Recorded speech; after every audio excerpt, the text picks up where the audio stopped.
Good morning, everyone. It's so nice to see all of you here at the, we're at the Science Museum of Minnesota, and you are comfortable at home. I want to welcome all of you to Coffee with the Curator. I'm Aaliyah Vinnick, and I'm the events manager at the Science Museum of Minnesota. First off, I just want to say thank you for your continued support of our mission to make science education accessible to everyone. We will be running this program with a few different presenters, and the best way to see them is by choosing speaker view in the upper right of your Zoom screen. We will have time for a Q&A towards this event's conclusion. You can use the chat window in the bottom to share your thoughts and questions. Thank you. So today, as you know, in honor of Valentine's Day, we'll take a closer look at native flutes from the Great Lakes and Plains. Because as we know, all human cultures have developed creative traditions around relationships and courting. Our host today is Ed Fleming. Dr. Ed Fleming is curator and director of the anthropology department at the Science Museum of Minnesota.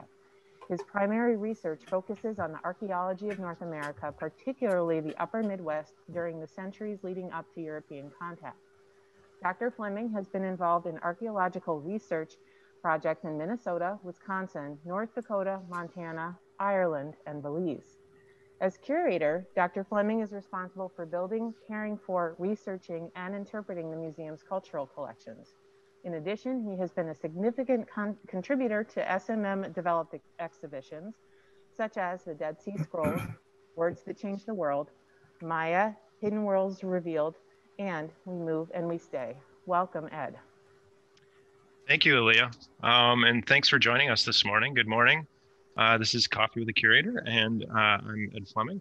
And before I introduce our speaker for today, which I'm thrilled that he's joining us, I want to talk a little bit about the museum's collections and show you a few things.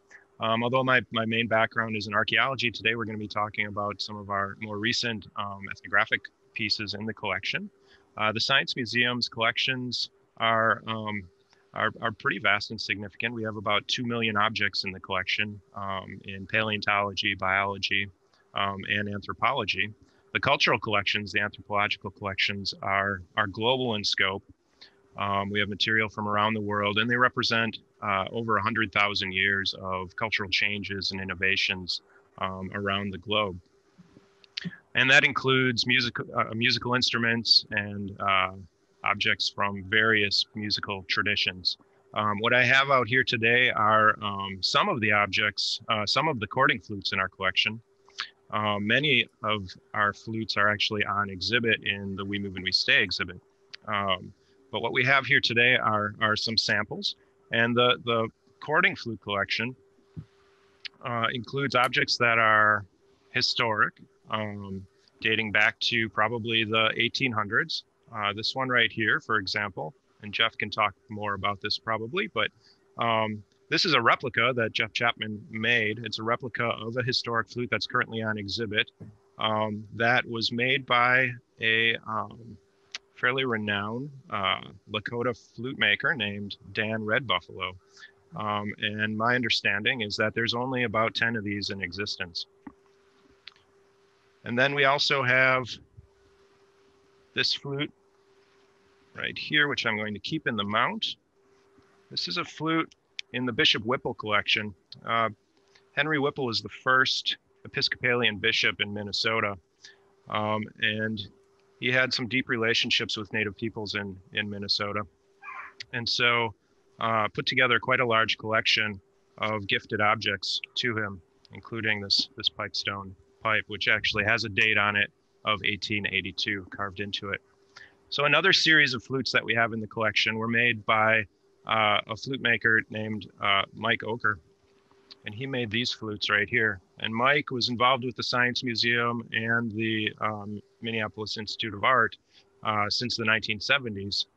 And he really worked to revive the flute making tradition. So these were made by Mike. And then we have a series of flutes that were carved by a student of Mike Oker, who's with us today, Jeff Chapman. And Jeff really took the flute carving tradition to the next level. So these are some of Jeff's flutes, and many of them are on display. All of these flutes have been played and recorded. Jeff was kind enough to join us a couple of years ago, and he played all of these flutes. So we have recordings of all of the flutes, and then you can hear the flutes in the exhibit, We Move and We Stay, as well. And so with that, I'd like to introduce our speaker today. Jeffrey Chapman is a painter, flute maker, and flute player, an art historian, and an educator. He's currently a professor in the Department of American Indian Studies at MCTC. Among his many interests, he's been researching native flute traditions and creating flutes for several decades, and his flutes are featured in many museum collections. His involvement with the Science Museum goes back to at least the early 1990s, and most recently he was an advisor and a consultant for our exhibit, We Move and We Stay, which again, you guys can all come and see starting again on Saturday. So with that, Jeff, please take it away. Oh, okay. Yeah, well, as you said, I've been making flutes a long time. My mentor was Mike Oker. He taught me, actually, I figured it out. I've been making flutes for 38 years.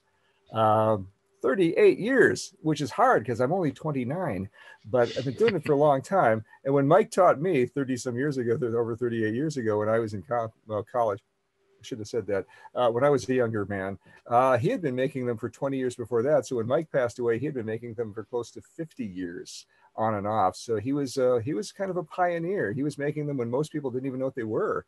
He told me stories about when he was carving them, he'd take them to the Indian Center in Minneapolis or to powwows, and even elders didn't know what they were because they had never seen one.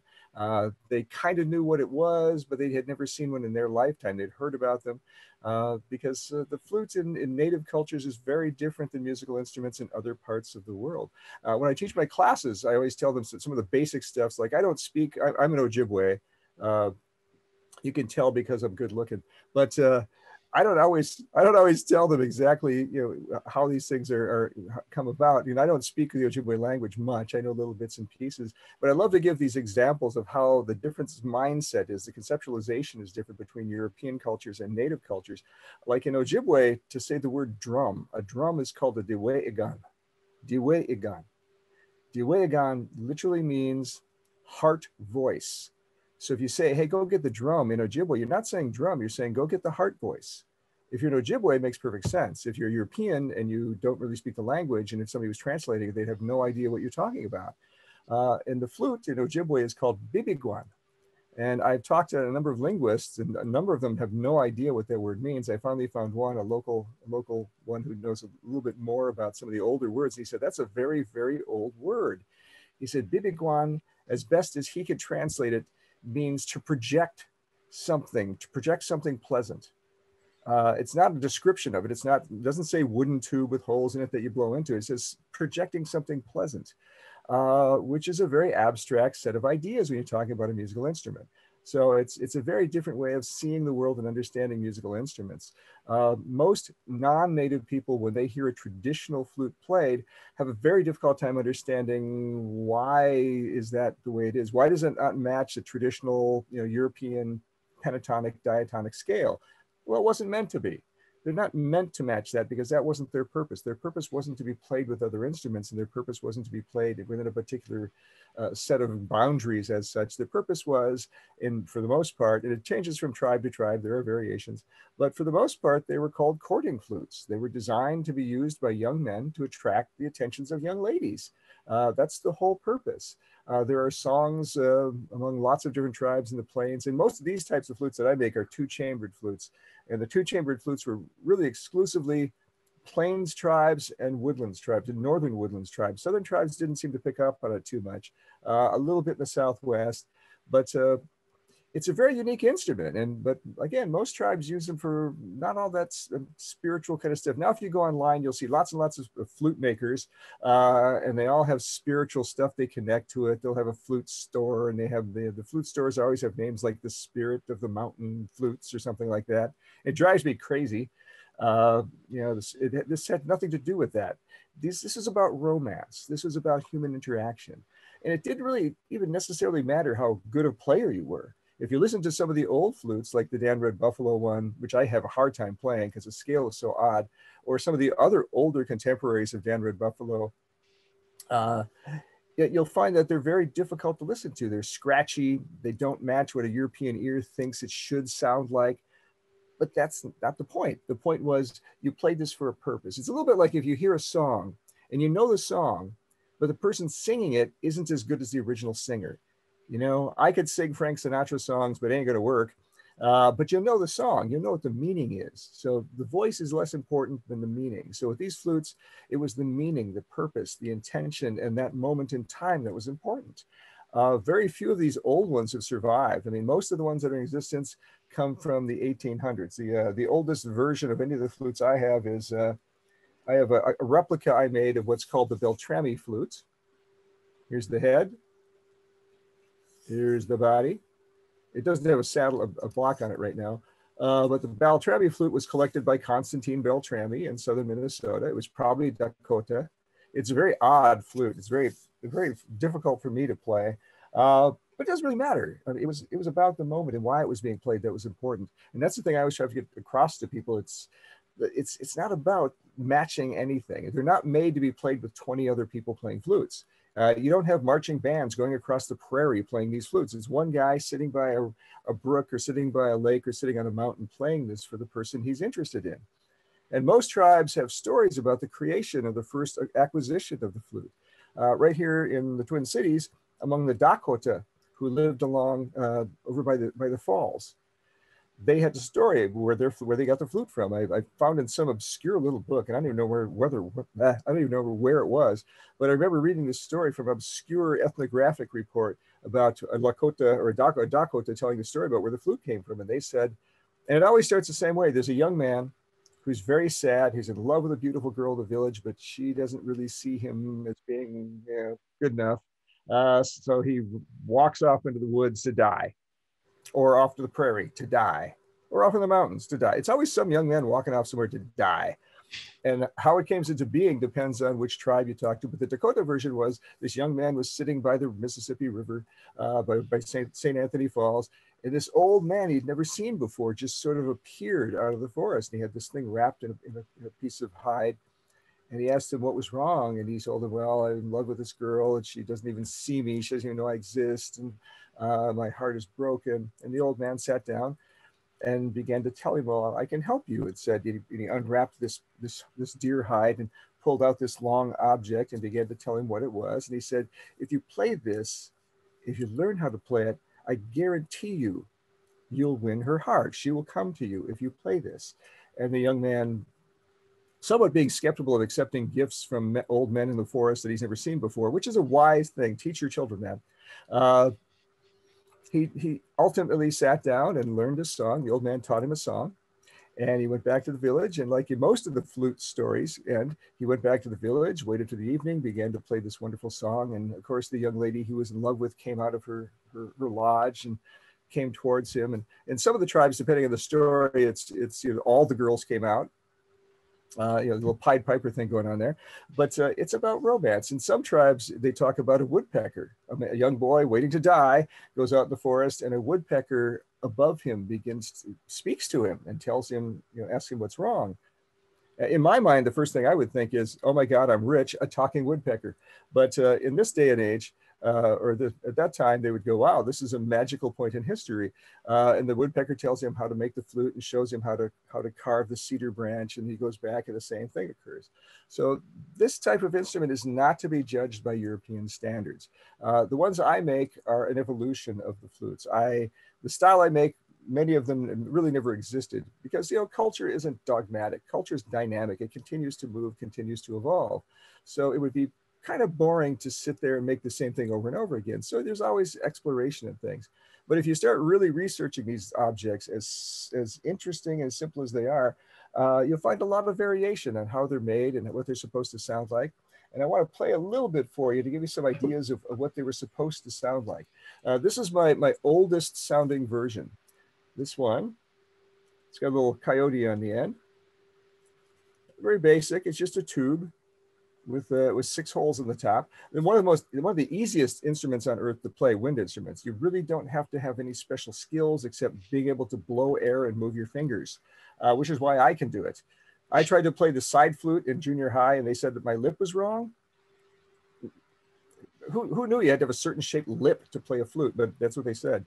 But this is called a warbling flute. And if it'll work for me, it's kind of hard to get it to work with changing environments and stuff. But a warbling flute, what's called the fundamental note, which is the one on the very bottom down here, the fundamental note has this warble, or well, what's the term? There's a variation in tone going on. And if it does that, the old timers said that's a good flute. It's supposed to do that.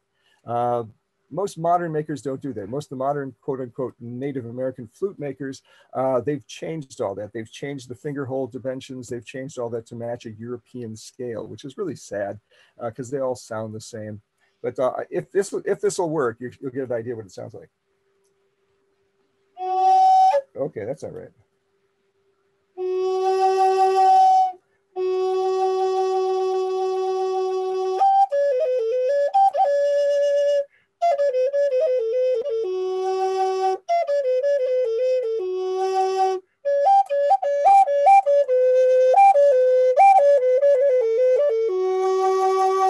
So you hear that, that I can't remember the word for what that sound is, but that's the warble part. And the old timers say that the reason that exists is if you listen to the birds, and Native people watched the environment, they watched natural creatures and learned from them.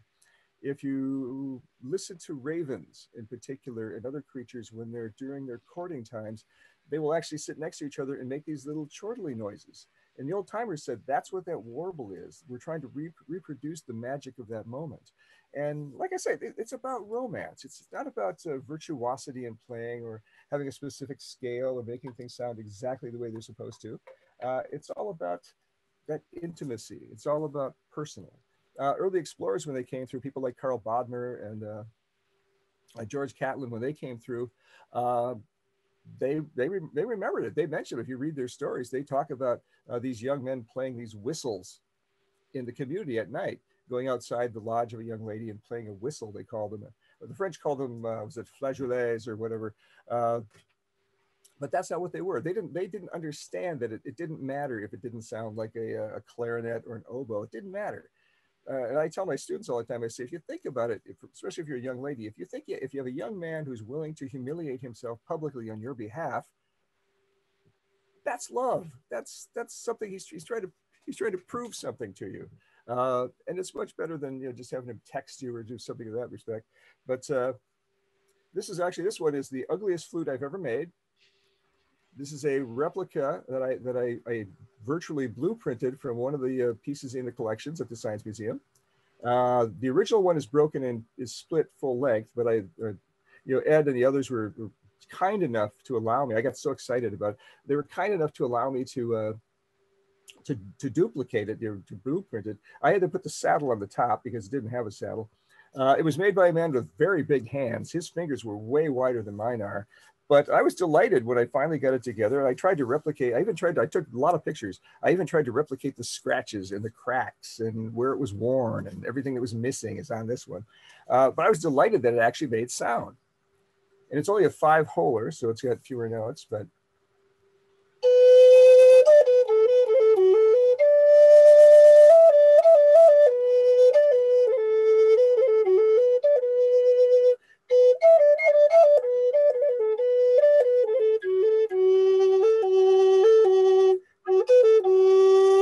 This one will also warble on a good day. It always kind of depends on the environment of the room, whether it warbles properly or not. But these types of flutes, again, they're a 2-chambered flute, and there's very few 2-chambered flutes on Earth. Very few cultures ever developed them. And here they are in North America. In the collection, they have some from the 1800s. And this one I showed you earlier, the Beltrami flute is from the early 1800s, like the 1830s, I think. The oldest variation of a 2-chambered flute is one of the oldest is called the Breckenridge Flute. It was found in the Breckenridge caves in the Southwest, and it's made out of bone, but it is a 2-chambered flute. 2-chambered means, if you can see here, this is the top of the flute right here. You see, it's hard to do things in reverse here.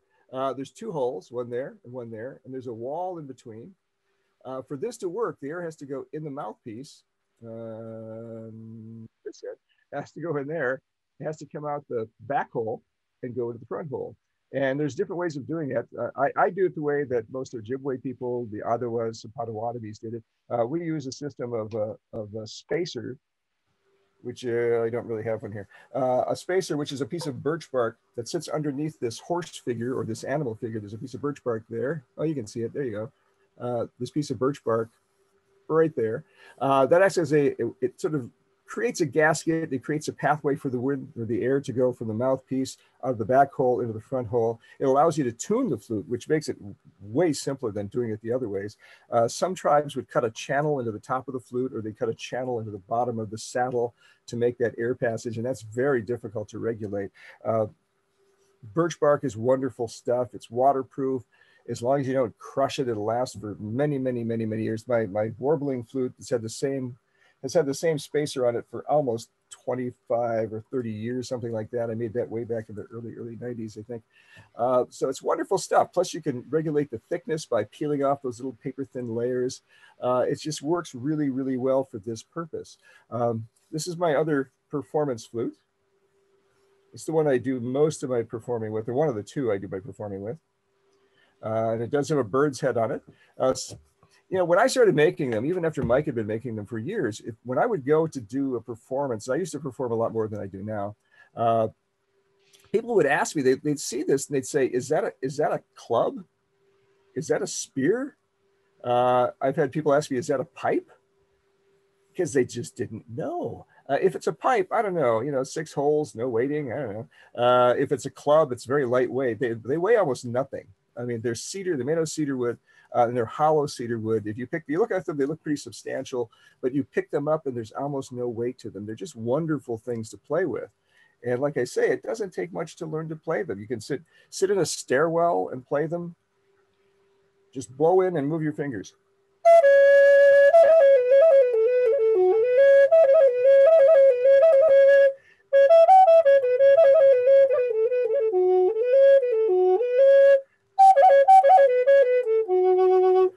Now that's, even though it sounds a little more clear, it's actually made by the traditional standards of figuring out how to do this. All the measurements on the flutes that I use, the ones that I make with my style, are done the traditional way. I don't use, no two are exactly the same. I don't use micrometers. I don't use all these little measuring devices. I use my hand to determine what hole goes where. And it's always worked. That, you know, Mike had discovered that a long time ago. And he, doing his research, and then I found it in my research that some of the older flute makers, especially Ojibwe flute makers, said you just use your hand. You use, okay, you take your hand like this. You do 3 of these. You go from your thumb to your little finger. You do 1, 2, 3. That gives you the working length. After that length, you can make it as big as you want, as long as there's a hole. And for the various holes, oh gosh, I don't have one open. But for the barrier between the 2 holes, you use your hand. You pick your second finger like this. Well, I'm terrible at this. Go like that. That tells you where the barrier goes. Then you take your hand like this and go thus. So that shows you where the second hole goes. And you take your thumb and you use that as a measurement for the spacing, and you just put in the proper number of holes. And somehow it works. I've taught many, many students how to make flutes over the years. When Mike Oker taught me how to play, and he made me ask. He knew I was interested, but he made me ask. He didn't say, hey, you want to know what that is? He goes, no, he didn't do that. It took weeks for me to go back and ask him, what is that? And he said, oh, I knew you were interested. Why didn't you ask? And we talked about it, and he said, yeah, well, what do you think? I said, those are cool, but how do you make them? He goes, oh, do you want to know? I said, yes, that's why I'm here. And he finally taught me. My first flute was horrible. I've never shown it. It's never been seen. It never saw the light of day. It went right into the fire pile instantly. It looked like a baseball bat that had been chewed on by something. Terribly, terribly badly done. But in the old way, that's what he did. The old Ojibwe people, Dakota people, if a younger person wanted to learn something, they wouldn't chase you down to teach you anything. You had to ask them. You had to ask for that information. That's why so much traditional information has been lost, because so many generations of young Native people have not asked. It wasn't important. They didn't ask what that was or how it was used. But I was lucky and fortunate enough to do that. And he didn't laugh at me too much. He chuckled a bit.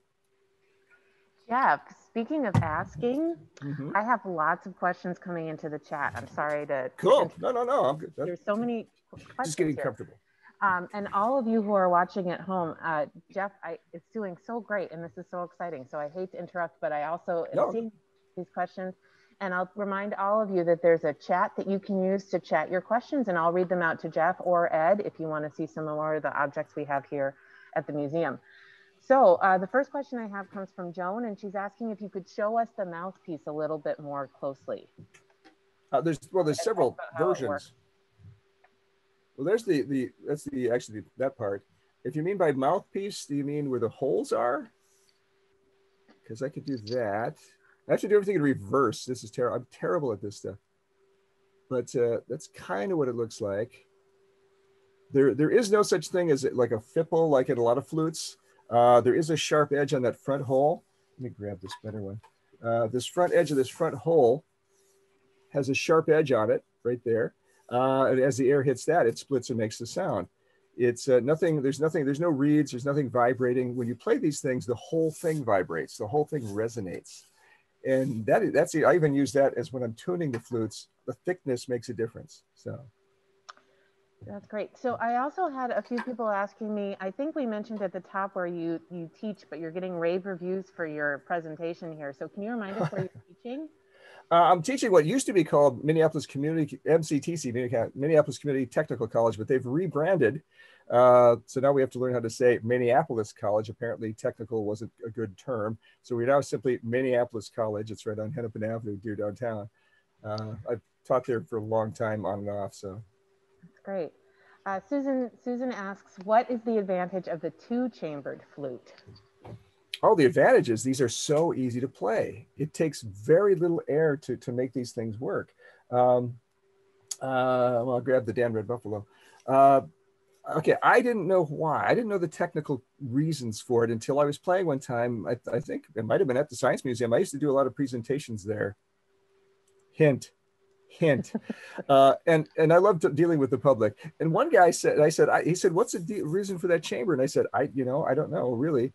And it turned out he worked for 3M, and he was a hydraulics expert. He goes, I think it is. He goes, I think that's a preload chamber. He said, there's already air in that chamber. So when you blow into it, it forces the air that's already in there to go through that system, to go up and over that wall and inside. He says, that way you don't have to blow very hard. I went, yeah, I knew that. You didn't have to tell me that. I knew that. And I think that's what it does. It acts as a preload chamber because it takes very little air to make these things work. You don't have to have the lungs of a gorilla to make one play. Just a puff of air will get sound.